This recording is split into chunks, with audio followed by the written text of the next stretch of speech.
이 영상은 라이브 워크시트 사용법 설명 중 유튜브 링크 용도로 제작된 영상입니다. 평행사변형은 두 쌍의 대변의 길이가 각각 평행한 사각형입니다. 대변이라는 것은 마주보고 있는 변이죠. 이변과 이변, 이변과 이변. 자, 이변과 이변이 서로 평행하고 또 이변과 이변이 평행하고 두 쌍의 대변이 각각 평행할 때 이 사각형을 평행사변형이라고 합니다. 직사각형은 네 내각의 크기가 모두 같은 사각형. 이각, 이각, 이각, 이각 이렇게 네 개의 각이 모두 같은 사각형을 직사각형이라고 합니다. 그렇다면 이 네 개의 각이 모두 90도가 되겠죠. 마름모는 네 변의 길이가 모두 같은 사각형입니다. 하나, 둘, 셋, 넷. 이 네 개의 변이 모두 같은 사각형, 마름모라고 합니다.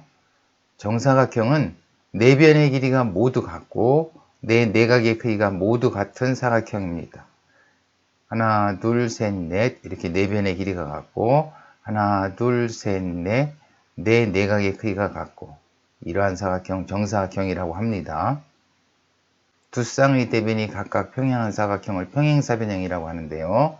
이 평행사변형에서 한 각이 90도가 되면, 자, 이 각이 90도가 되면 대각의 크기는 같기 때문에 여기도 90도가 될 겁니다. 그러면 두 각의 합은 180도. 사각형의 네 내각의 합은 360도이므로 이 각과 이 각의 합도 180도가 되겠습니다.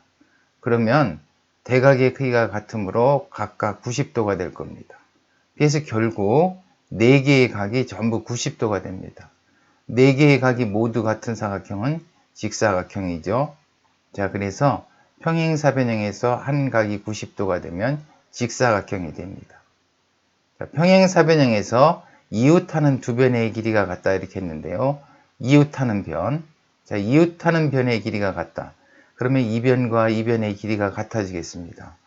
평행사변형은 대변의 길이가 같기 때문에 이 변과 이 변의 길이가 같고 이 변과 이 변의 길이가 같고 그런데 이 변과 이 변이 같으므로 결국 네 변의 길이가 같아집니다. 자, 그래서 네 변의 길이가 같으면 마름모죠. 마름모가 됩니다.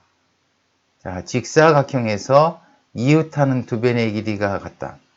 직사각형에서 이웃하는 두 변의 길이가 같아지면 자, 직사각형은 평행사변형이기 때문에 이 변과 이 변의 길이가 같아질 테고 이 변과 이 변의 길이가 같아질 테고 자, 그런데 이 변과 이 변의 길이가 같기 때문에 결국 4개의 변의 길이가 같아집니다.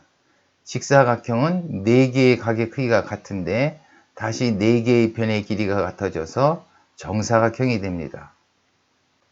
마름모에서 한 각이 90도가 되면 자, 이 각이 90도이면 마름모는 평행사변형이기 때문에 이 각도 90도가 될 겁니다. 두 개의 각의 합이 180도.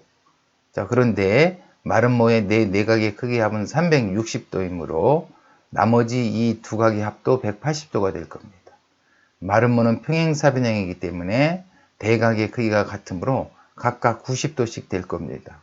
자, 그러면 결국 4개의 각이 전부 90도가 되었습니다. 마름모는 네 변의 길이가 같은데 다시 4개의 각이 같아졌으므로 정사각형이 됩니다. 정사각형, 직사각형, 마름모, 평행사변형 모두 평행사변형이라고 하죠. 자, 평행사변형에 대해서 한번 알아보았습니다.